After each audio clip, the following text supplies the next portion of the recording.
All right, quick tutorial on how to replace the spark plugs on your M272 or M273 Mercedes-Benz.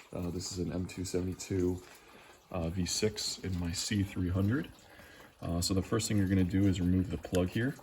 So to do that, you're going to release this little locking pin, take a pick or a flathead screwdriver, and pull the pin, or pull this tab directly away until you see it pop out of there.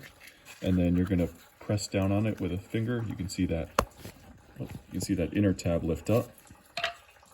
Press down on it with your finger and pull it off of the coil just like that. All right, so next you're going to take a Torx T30, kind of whatever tool of your choice, and you're going to go ahead and remove the coil bolts. So there's one there. There's one down here. It should be the same pattern for each of the coils going around the engine. So the ones on the driver's side are going to be, the bolts are going to be on the rear.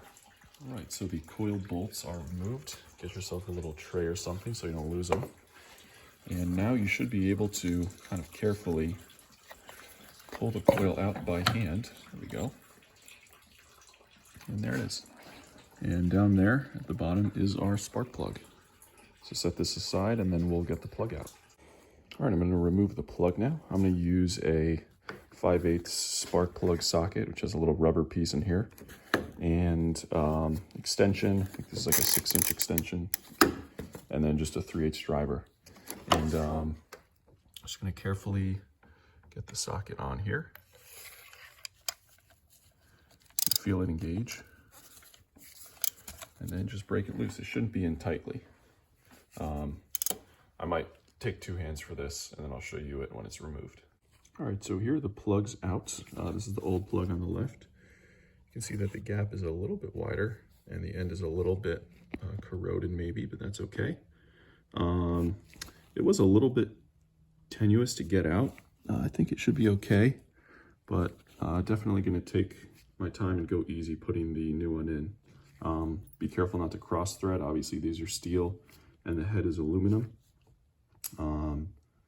And yeah, we'll just go in tightly, and then these will be tightened to 17 foot-pounds, so pretty light torque.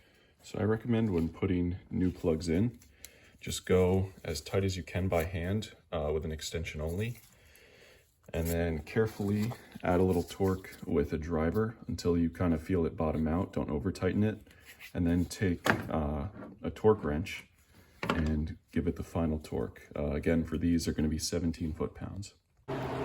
So the final step of the plug installation is you get a torque wrench set to 17 foot-pounds, and we're just going to gently tighten that down. I'm going to use 2 hands just to support the head here. Yep. And then one tip is that these spark plugs have a little crush washer on the bottom, so it might take like a full turn of what feels like tension, bringing that torque value up, but eventually that crush washer will completely squish, and then you'll hit 17 foot-pounds. So just take your time, be careful, and then you should start to feel it once that washer squishes down. It should tighten up nicely. So I'm going to put the coil back on, and then we'll repeat it for the other 5 cylinders. So the coil's back on. I just have these snugged down. The torque spec is, I believe, 9 Newton meters or 9 foot-pounds, but I think just snug is okay. And then all that's left to do is slide the plug back on. How do you get it here? There we go. Slide it back on. I'm going to use the base to push it up. There we go. And then lock the tab, and that spark plug is done. Now just repeat for the other 5 cylinders.